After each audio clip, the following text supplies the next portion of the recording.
Hey guys, it's your boy Christian here from Your House Fitness, back with another episode, you know what I'm saying? Today we're going to be talking about the importance of correcting muscle imbalances, but today we're going to be focusing more so on posture than doing like compound movements and going through that stuff, so we'll get into it. So like what would be like the main causes? One of them would be an unbalanced training program.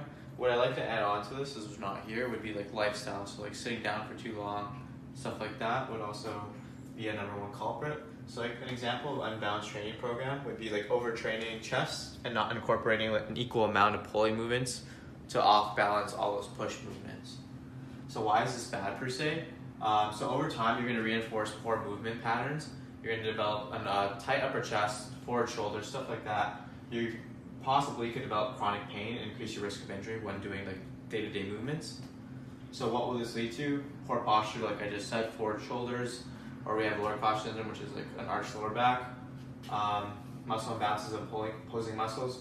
Say you have upper cross syndrome, you'll have really tight upper pecs and you'll have a weak back section because they're in a lengthened position the whole time. So let's go into like upper cross syndrome. Let's break it down. So like what's weak, what's tight. So here we have the weak muscles. So we have the neck flexors, the lower traps, and the serratus anterior. Here we have the tight, we have the pecs, the upper traps, and the levator scapulae. So some exercises to correct the weak ones. So example for the neck flexors, we would do the McGill neck flexor exercise. I'll demo real quick. So what you're gonna do is you're gonna clench your jaw, push your tongue on the roof of your mouth, and with your hands, you're gonna just push down, push up, and with your neck, you're gonna resist. Ready? And you go for about 10 seconds, a couple sets here and there. So next, let's move on to the Yates row. So the Yates row is going to be for majority of the lower trap. So what we're going to do here is we're going to get this barbell. We're going to go into supinated grip, so palms up, go on about 45. And what you're going to do is really focus on squeezing your mid back when pulling through and down. So you just go through that a couple times, and just like with the McGill exercise, you progress it with weight, reps, intensity, stuff like that. So what we're going into here is scapular push-ups. So what this would be is for the serratus anterior.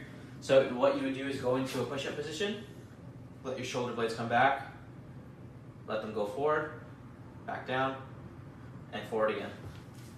Let me get back up. So some stretches for the tight muscles. First we'll start with the pec. So just like the basic doorway stretch that you see from time to time, people always do, so I'll just get this out of the way.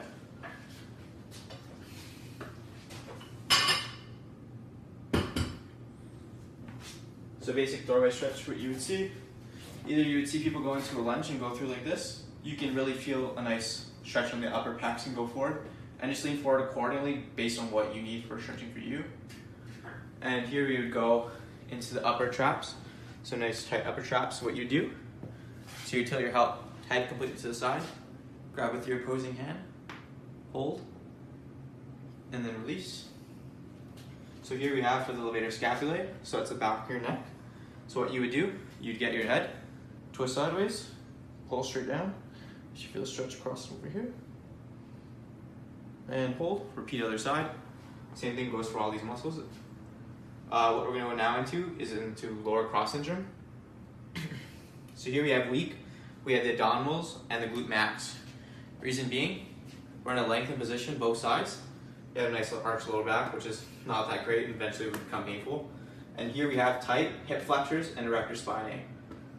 So exercises to strengthen the abs would be a plank, just your standard L plank would be fine. Some cues I like to do for this is just to squeeze your butt and come forward a little bit. You can contract your abdominals a little bit more this way. And you hold like 30 seconds, a couple sets, or based on what you can do, go for that. And for the glute max, one of my personal favorite, I know with a bunch of other people too, very popular, the hip thrust. So what you do, get this barbell here, do this real quick. So I sit down first, scoot my way down, just with the barbell, dig my shoulder blades in, barbell rests on the fold of the hips, extend, squeeze the glutes, down. Nice and controlled, extend, squeeze, down.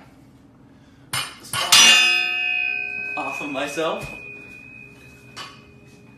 Put this down. Good. And so some basic stretches for the hip flexors. Just your standard hip stretch, a nice lunge. Knee goes over the toe, stretch accordingly. Try not to rest or lean too far forward. Kind of defeats the purpose a little bit. Open up the chest, and if you need to, go up overhead and a little bit deeper. Good. And then we have the erector spinae, so in the middle lower back. Perfect stretch for that one would be child's pose. Push your arm and sit to the floor. Sit nice and far back. And just hold.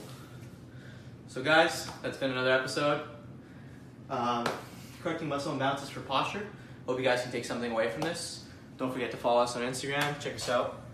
Your House Fitness. And it's been another episode, guys. Thank you for watching.